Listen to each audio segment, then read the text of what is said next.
All right, it's 5:30. We're going to go ahead and plug the machine in. This is the tabulator that we use on Election Day. On just an average day in July, just before the August primary, officials from the Election Commission in Taylor, Michigan, hosted a demonstration. We're testing to make sure that the machine records the votes correctly and accurately. That's Taylor Deputy City Clerk Sarah El-Rafai, and she's conducting a public accuracy test.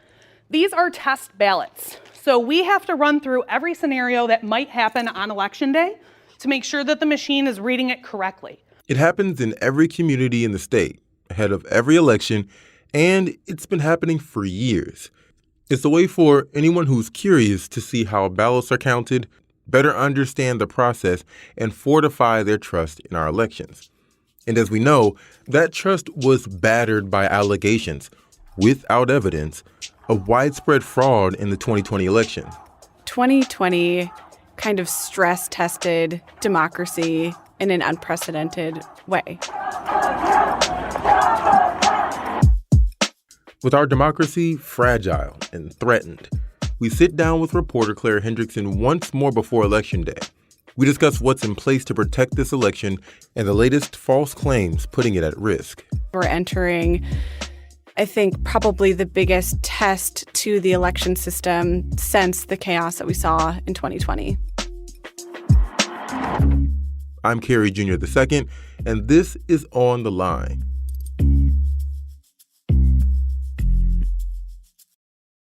Hey, I'm Clara Hendrickson, or do I just say I'm Clara Hendrickson? However you want to do it. Hello.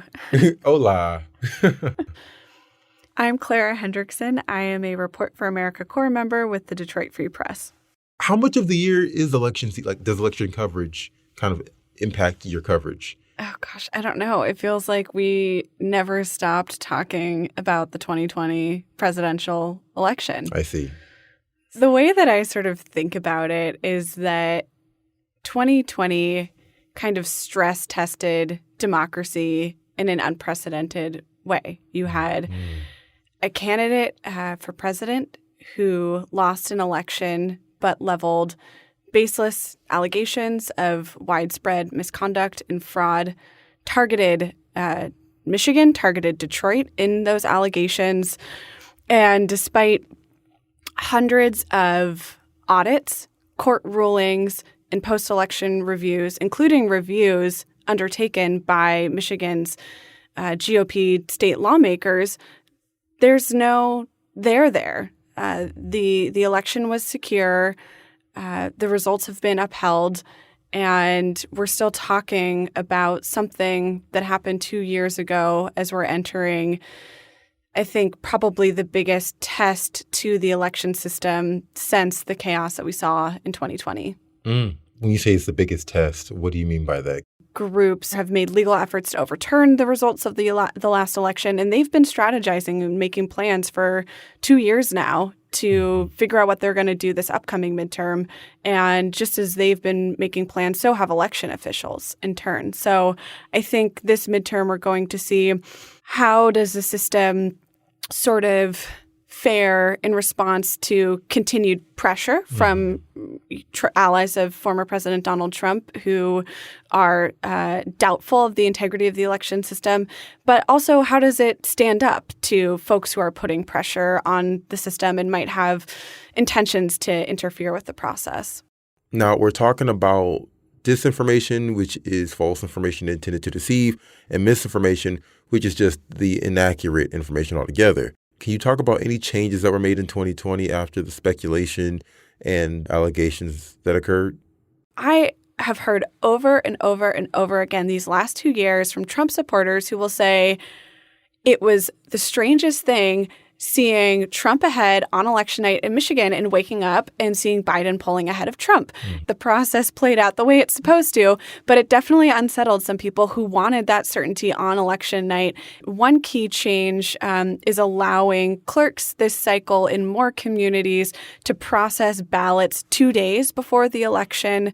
I don't know if it's going to make such a difference. I don't think we're going to see necessarily anything conclusive coming in on election night.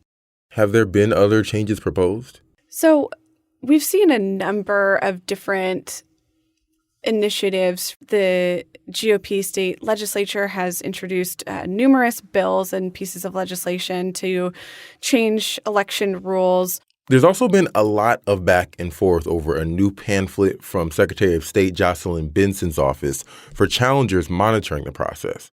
Benson is a Democrat running for re-election, and you may remember would-be challengers pounding on the doors of the then TCF Center in 2020 when too many showed up. The new pamphlets include instructions that challengers must present credentials issued from Benson's office and communicate only through a liaison. After a lower court determined parts of the pamphlet were at odds with the law or hadn't gone through the proper process, the Michigan Supreme Court on Thursday allowed their use, with some justices saying a call for change came too late. We also have a proposal on the ballot this fall requiring drop boxes in every municipality for voters to return ballots. It would also establish in-person early voting ahead of elections. So in some ways, the administration of elections themselves is an issue that voters in Michigan are going to be able to weigh in directly on this midterm. Wow. So I want to get into how it all works and the safeguards. But first, can you briefly tell the journey of a ballot from a voter's hand to a certified vote? Elevator pitch version. Yes, elevator pitch version. So voters can cast their ballot in person, return an absentee ballot, and those ballots are counted using voting machines. Those results get reported as unofficial results. After the election, there's a canvassing process where basically election paperwork is reviewed to confirm that the unofficial results are good to go, and you have county boards of canvassers that sign off on them and certify elections for any races in the county. And then those results get sent up to a board of state canvassers that reviews the county vote totals and certifies statewide elections in any races that cross county lines. What are some of the steps clerk's offices take before Election Day to prepare for absentee ballots, people coming in to vote, all that kind of stuff? Right. I feel like clerks basically have to be experts in logistics and planning because all of the steps that make an election happen, you just have to sort of think well in advance. Safeguards include checking every absentee ballot that comes into the clerk's office, making sure the signature on that return envelope containing the ballot matches the signature in the voter's file. Before each election, every municipality in the state tests its voting machines to make sure that the machines are going to count the ballots accurately. So all of that sort of prep work is done in advance before any of the machines, head to polling locations or counting boards that process absentee ballots. You got to witness those experiences in the state of Michigan. Can you tell us a little bit about that experience there, where you went, what you did, what you saw? Sure. So I went to Taylor ahead of the August primary to observe their public accuracy test. The public accuracy test is when election officials open their doors to anyone who wants to observe the process to look at the tabulator and make sure that it's ready to go for Election Day. We're going to, feed in all of these sample ballots and make sure that each one is being read correctly by the machine. So it's an opportunity for people to see how the process is supposed to work. Yeah, right? up close. And it's a way, I think, to make the election process more transparent. Yeah. All right. So the machine is now ready. So on Election Day, once it loads, they're going to open the polls. And they're going to get a message that says results are 0. Select an option. And they're going to print what's called a 0 tape. That tape is going to show every race, all of the candidates, and that the results are 0, that we didn't preload the machine with any results. It's like a CBS we're seeing. They basically went through every single combination of possible scenarios that you could see with the ballot. So, for example, one ballot would have what's called an overvote. So the first one is an overvote. The voter filled in too many bubbles. And let's say in the GOP gubernatorial election, this voter voted for every single candidate. Mm-hmm. Obviously, it's not a valid vote. It's not going to be counted correctly. So we want to make sure that if somebody overvotes, they put their ballot in the machine, that the machine warns them, one, to say, hey, you have an overvote. You can either return your ballot, spoil it, and go get a new one, or you can cast it as is, but any of the races that you overvoted in will not count. Does that make sense to everyone? It's just sort of playing out all of those scenarios and checking that, yes, the machine is doing what it is supposed to do when it is reading the ballot. It's usually a process that, starts and ends with very little fanfare. Oftentimes, people don't even show up to the process to observe it. Anything else? So every election worker that's staffing polling locations and the counting boards that process absentee ballots, they all have to undergo training. So they know the procedures and the process in place. I went to observe a training where election workers were being instructed on how to carry out the absentee ballot count. Good evening, everyone. It was really fascinating. They had a whole sort of room set up in the basement of Huntington Place, which is the convention hall in downtown Detroit, where the city processes absentee ballots cast by voters in the city. And it was sort of like a mock election process. They had sort of the ballot scanner. Each person was going through handling mock ballots. If you have a situation at your table where one of the envelopes or one of the ballots that we're processing doesn't meet the criteria that we have, then we need to raise a red flag so that we can get the attention of one of the supervisors. They'll try to make sure that there's a mix of members of both parties participating in the process. There's never a moment when ballots are left alone with one election worker. A team carries the ballots to what's called the receiving board that takes in all of that material, and all of it is sort of under lock and key while the next step of the process plays out. After the break, we discuss candidates on the ballot who denied the 2020 election, mis- and disinformation surrounding it this year, and the safeguards in place to protect the vote.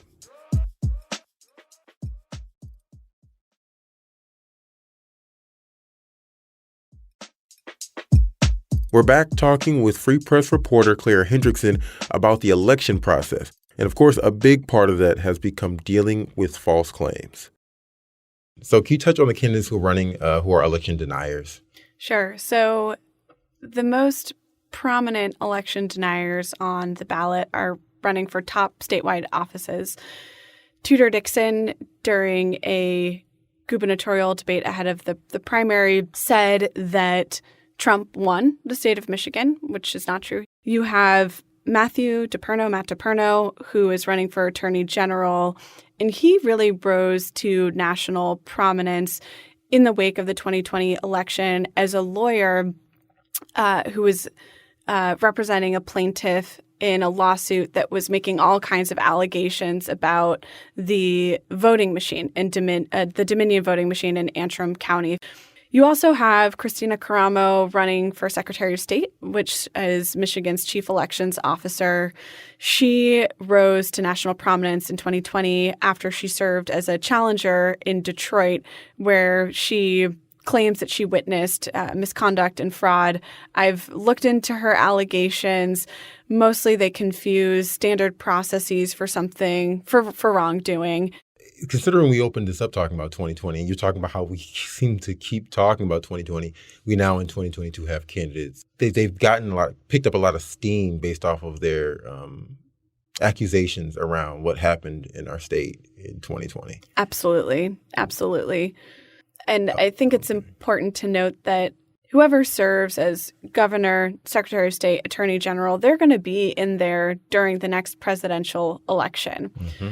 And Michigan is a key battleground state. It is likely going to continue to be very politically competitive, and it could find itself in the future in the crossfire of any efforts like what we saw in 2020 to change the vote.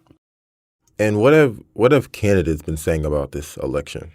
So we've seen some candidates refusing to commit to accepting the election results until it's over. For example, GOP gubernatorial candidate Tudor Dixon hasn't said one way or the other whether she will commit to accepting the results.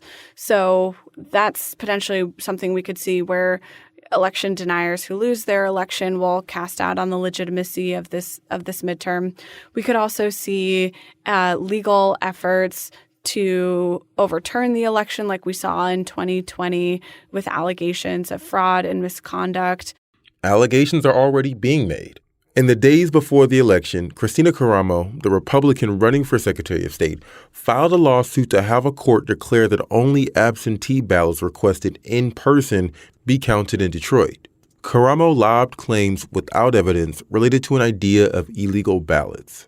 An attorney for the city clerk called the move by Caramo, who's black, blatant racism in the majority black city. The lawsuit is still pending. What is some of the disinformation you've heard ahead of this election? Honestly, I feel like at some point the creativity of election disinformation kind of just has an expiration date. Even if there was theoretically a problem with the machine and how it counted votes, there's a record of every vote cast in an election because we use paper ballots. I guess the biggest new set of claims that have been leveled since 2020 have to do with the security of drop boxes. In Michigan, it's lawful for a member of a voter's family or household to return a ballot on their behalf, and then postal workers and employees of clerks' offices can also handle ballots and return them at drop boxes. So there are explanations and valid reasons why you might see someone returning more than one ballot at a drop box. Talk about the national efforts being made by groups to monitor the election process. Sure. There are groups that deny the legitimacy of the election that are mobilizing and training folks to monitor the process. And they're doing so in ways that have unsettled election officials. There's this group called the America Project that was recently formed. And spearheading that group is former Trump National Security Advisor Michael Flynn and Patrick Byrne, who's the former CEO of Overstock.com. This pair are sort of well-known, prominent election conspiracists. And that group is affiliated with an organization in Michigan called Michigan for America First.